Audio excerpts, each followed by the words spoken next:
Western culture is not just in decline, it is in crisis. The great civilizations of the past rose on a foundation of spiritual depth, cultural myths, and a strong sense of identity. Today, however, that foundation has been abandoned. The soul of the West is fading, replaced by a culture of distraction, nihilism, and artificial values. People no longer see themselves as part of a larger story, a shared destiny. Instead, they drift through life, disconnected from history, purpose, and vitality. This is not just political or economic decay. It is a collapse of meaning itself. A civilization without a guiding vision does not simply continue on autopilot. It rots from within. History has shown this pattern before. Rome fell when it lost its purpose. Israel crumbled when it abandoned its prophets. And every empire that traded its soul for comfort was eventually consumed by decadence. The West now faces the same fate. Without a spiritual vision to inspire and direct it, it is collapsing under the weight of its own emptiness. Nietzsche saw this coming when he declared God is dead, not as a celebration, but as a warning. He knew that when a civilization loses its divine connection, it loses the very force that made it great. This crisis is deeply personal. It's not just about nations or cultures. It's about individuals who feel the lack of vitality in their own lives. Depression, anxiety, and existential dread are not just mental struggles. They are symptoms of a civilization that has lost its soul. A person without purpose is weak, and a society filled with weak, confused individuals is easy to control. Modern culture does not offer solutions. It offers distractions. Entertainment, consumerism, and ideological battles keep people occupied, but they do not answer the deeper question: what is life for? Jung understood that when a culture enters an existential crisis, visionaries must arise to guide it. This is not a new phenomenon. It has happened before in history. In times of great collapse, prophets, mystics, and thinkers emerge to warn, inspire, and offer new direction. That is why Jung's Red Book is so important. It is not just a personal journey, but a prophetic text, written in the shadow of World War I, predicting a world that would soon plunge into chaos. But Jung was not the first to experience these visions. History is filled with visionaries who saw what others ignored, and it is to them that we now turn. Chapter 1: Prophecies and Visionaries. In every era of cultural collapse, visionaries emerge. People who see beyond the present chaos and warn of what is to come. Carl Jung was one of them. But before him, there were others. Prophets like Isaiah and Moses, philosophers like Nietzsche, and mystics who spoke of a crisis in the soul of civilization. These figures were not mere intellectuals. They were spiritual warriors, confronting the decline of their time and offering a new vision. Jung, in his Red Book, found himself among them, a man receiving revelations about the future, compelled to write down what the world was not ready to hear. Isaiah, in ancient Israel, warned his people that they had lost their way. They had abandoned their spiritual vision and turned toward materialism, false idols, and corruption. He predicted destruction, not out of hatred, but because a civilization that forgets its purpose will inevitably fall. Moses, too, was a prophet of transformation, leading people out of slavery. Not just physical slavery, but mental and spiritual enslavement. Every great visionary speaks to the same crisis. A culture that loses its connection to the soul will either be reborn or will perish. Jung found himself in a similar position. As World War I approached, he had visions of Europe drowning in blood, a catastrophe born not just of politics, but of a spiritual emptiness that had taken hold of the West. His Red Book is not a conventional psychological text. It is a prophetic revelation, a record of direct encounters with the unconscious forces that shape history. Jung saw that when civilizations lose their guiding myths, the result is not enlightenment. It is chaos, war, and destruction. He realized that unless people awakened to the inner world, the outer world would consume itself. The role of a visionary is not to provide easy solutions. It is to force people to see what they do not want to see. That is why Nietzsche's warnings about the death of God were so misunderstood. He was not celebrating atheism. He was mourning the loss of spiritual depth, the force that had given Western civilization its strength. Without a new vision to replace the old, he knew that Europe would descend into nihilism and self-destruction. Jung picked up where Nietzsche left off, exploring the consequences of this crisis not just in society, but in the individual soul. Visionaries are always ahead of their time. Jung's Red Book was not published for decades because even he knew the world was not ready for its contents. But now, as Western culture faces another existential crisis, the time has come to revisit these prophetic voices. Their warnings were not just for the past, they are for us. And if history teaches us anything, it is that crisis is not the end. It is the beginning of something new.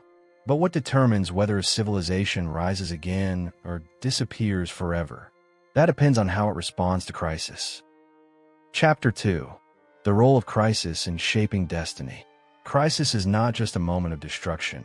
It is a test of vitality, a turning point where civilizations and individuals either evolve or collapse. History is filled with examples of societies that, at their peak, became complacent, lost their guiding vision, and fell into decadence. But crisis forces a decision. Will you adapt and transform, or will you be consumed by the weight of your own decline? This is as true for cultures as it is for individuals. Every great transformation is born out of crisis. Jung understood that civilization follows the same psychological patterns as the individual. Just as a person who ignores their soul's calling will eventually fall into depression, a society that ignores its foundational myths, spiritual energy, and purpose will sink into nihilism. When people abandon their deeper instincts and creative vision, they become weak, passive, and lost, just as the West has today.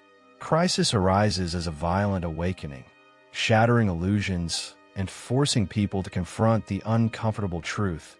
Something must change, or everything will be lost. This is why crisis is not just destruction, it is opportunity. In times of collapse, those who have vision, clarity, and the will to act become the architects of what comes next. After the fall of Rome, new civilizations emerged, shaped by those who refused to disappear into the ruins. When Israel faced collapse, prophets arose to restore a sense of purpose. And when the modern world seems to be unraveling, those who understand the patterns of history will not fear the storm. They will see the moment for what it is, a call to transformation. But not everyone survives a crisis. Most will cling to the old world, even as it crumbles around them. They will deny reality, hoping that things will return to normal, failing to see that normal no longer exists. This is why only those who are willing to let go of outdated ideas, societal illusions, and personal weaknesses will rise from the wreckage. Jung's Red Book was written in the midst of this realization, that those who confront their inner crisis with honesty and courage will emerge stronger, while those who avoid it will be consumed by their own fears. So, what does this mean for us today? It means that the decline of Western culture is not an ending. It is a test. It is a moment where those who recognize the deeper patterns can step forward, reclaim their vitality, and shape what comes next. But before a new vision can emerge, the crisis must be understood, just as Jung faced his own crisis before discovering the truths that changed psychology forever. This is where we turn to the Red Book, not just as a personal journal, but as a map of the unconscious, a guide for navigating the collapse and rebirth of civilizations. Chapter 3. Jung's Personal Crisis and the Red Book. Carl Jung's Red Book was not a project of intellectual curiosity. It was a desperate attempt to navigate his own psychological collapse. At the height of his career, after his break with Freud, Jung experienced a series of terrifying visions. He saw Europe drowning in blood, entire civilizations collapsing, and a dark force rising from the depths of the unconscious. He feared he was losing his mind, but instead of resisting these visions, Jung did something few would dare to do. He confronted them. documented them, and followed them deeper. What he discovered was that these visions were not just personal, they were prophetic. As World War I erupted, Jung realized that the madness he had witnessed in his own mind was the same madness consuming the world. His crisis was not just an individual breakdown. It was a reflection of the crisis of the West itself. In the Red Book, he explored the idea that when civilizations lose their myths, when societies disconnect from their deeper spiritual forces, chaos erupts. The war was not simply political. It was a manifestation of a deeper existential collapse. Jung did what most people fear. He engaged in direct dialogue with his unconscious. He treated his visions as living entities, holding conversations with figures that emerged from the depths of his mind. Was this insanity, or was it a lost form of wisdom? Ancient prophets, mystics, and visionaries had always spoken of divine encounters, of voices revealing truths beyond reason. Jung realized that modern man had dismissed this process, labeling it as delusion, but in doing so had cut himself off from the deeper forces of the soul. His journey in the Red Book was a fight to reclaim lost wisdom, to reintegrate the soul into a culture that had become obsessed with rationality and materialism. Jung saw that modern Western culture had tried to replace spiritual vision with science, myth with logic, and meaning with progress. But the human psyche does not work that way. Without connection to something greater, without myth, without a guiding story, individuals and civilizations collapse into nihilism. Jung's work was not just about therapy, it was about survival. But the Red Book was not published for decades. Even Jung knew that the world was not ready for it. He feared that modern society, trapped in its obsession with intellect and external success, would misunderstand the book's purpose. It was not meant to be a psychological manual. It was a prophecy, a warning, and a guide. And now, as the West once again faces existential crisis, the Red Book has re-emerged as one of the most important texts for understanding the hidden forces shaping our time. But to grasp its true meaning, we must first look at the larger pattern. Chapter 4. The Rise and Fall of Civilizations. History follows a rhythm. Civilizations rise with vision and purpose, then decay when they lose their soul. Every great society begins with a fire, an unstoppable energy, a belief in something greater than itself. Whether it was the mythic kings of Israel, the warrior philosophers of Greece, or the disciplined builders of Rome, each civilization was driven by an idea, a guiding force that gave it life. But as time passes, that original vision is forgotten, replaced by comfort, corruption, and stagnation. And once the fire dies, decline is inevitable. Rome is the perfect example. It was once a civilization of strength, discipline, and vision. The Roman Republic was built on virtue, honor, and duty, but as the empire expanded, so did its decadence. The people grew soft, obsessed with luxury and spectacle, while corruption spread through its institutions. Eventually, Rome collapsed, not because of external enemies, but because it had already rotted from within. And from its ashes, a new force emerged: Christianity, a radical idea that would reshape the Western world. The fall of one civilization created the conditions for the birth of another. Jung saw this same pattern of death and rebirth in the psyche. Just as civilizations fall when they lose connection to their guiding myths, individuals collapse when they lose connection to their soul. Modern Western culture has followed the same trajectory as Rome. It has become materially advanced, but spiritually dead. The original vision that once drove the West, the pursuit of truth, the exploration of the soul, the balance between reason and intuition, has been abandoned. What remains is a society obsessed with external validation, but empty at its core. But here's the crucial point: decline is not final. Just as Rome's fall gave birth to a new spiritual age, our current collapse creates the possibility for something new. Jung believed that when a civilization loses its guiding story, a new vision must emerge. He saw the Red Book as a record of the unconscious forces trying to reshape the world, much like ancient prophets saw visions of renewal in times of crisis.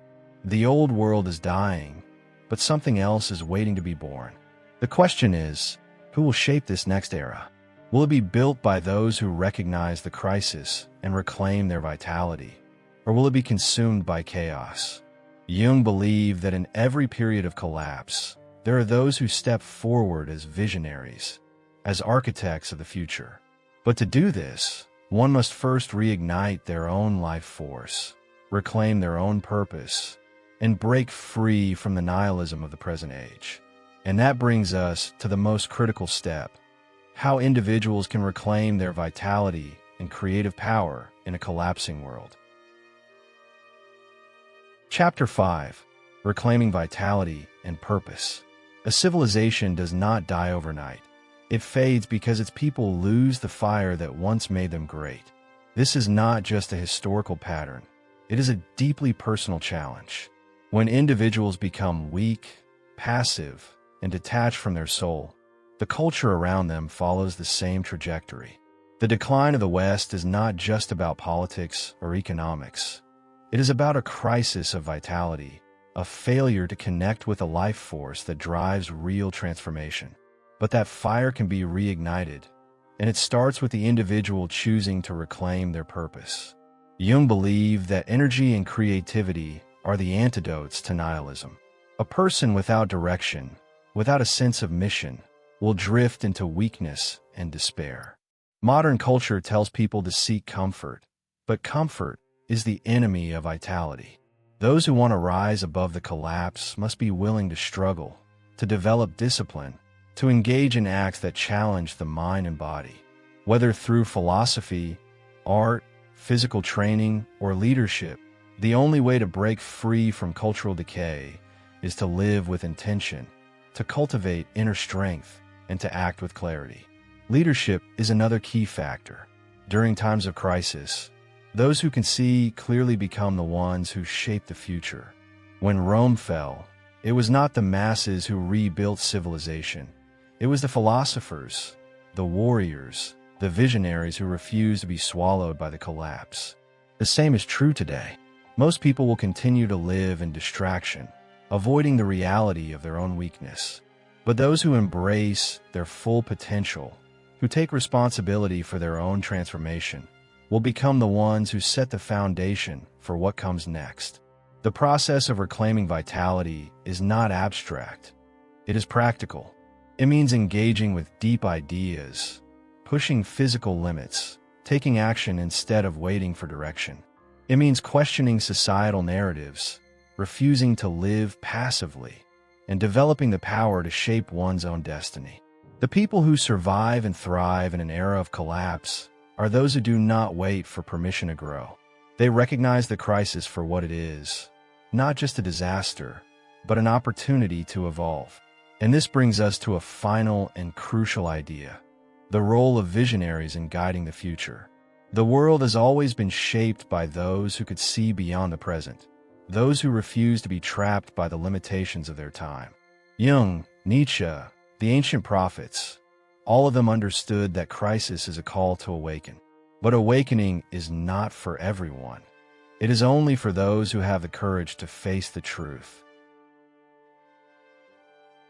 Chapter 6. Visionaries as catalysts for change. Throughout history, when civilization stood on the brink of collapse, it was visionaries who saw beyond the ruins and pointed toward a new path. These were not mere thinkers or intellectuals.